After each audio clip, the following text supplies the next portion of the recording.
Nurse.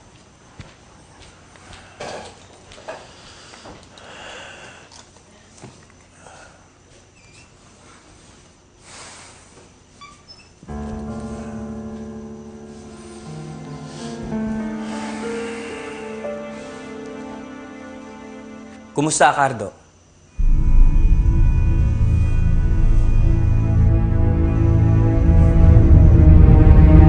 Anong ginagawa mo rito?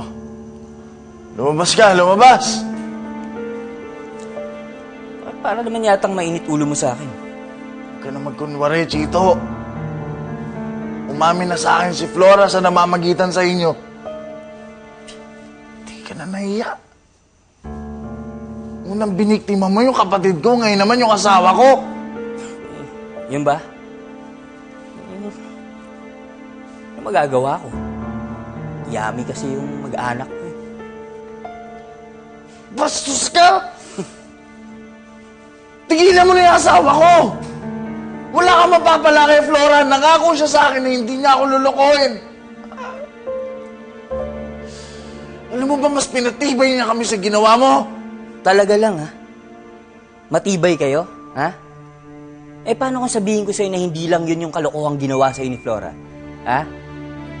Sabi mo, Eh, total naman, nagkabistuhan na. Di aamin na ako. Ako nagpakidnap kay Elisa. At alam mo ba kung sino kasabwat ko? Eh, di sino pa? Yung magaling mong kinakasama. hindi totoo yan! Sinasabi mo lang yan para masira kami! O ka ba? Di mo ba napansin nun na palaging nauunahan ni Rex yung mga pulis? Dahil yun kay Flora. Bakit wala yung kapatid ko dito? Bakit hindi nyo makita? Kalma lang, Cardo. Mahanap namin yung kapatid mo. Sandali lang! Sandali lang! Dolores! Dahil siya ang espiya ko sa pamilya niyo. Kaya alam ko lahat ng mga kinikilos niyo. Oh, nung nawawala si Elisa, di mo ba napansin? Palaging nawawala si Flora. Kasi kasama ko siya. Nagre-report siya sa akin. Asan yung Flora nyo? Umalis po. Parang nakita ko siya kanina sa gawin ng bahay nila, Chito.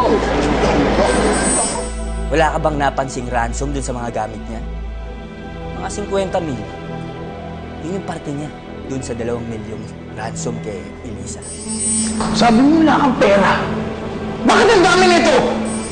Kaya, Cardo, masamang babae si Flora. Hustler siya sa panloloko. Dahil sinanay ko siya.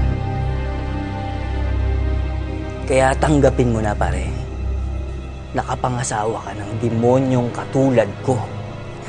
Di totoo yan!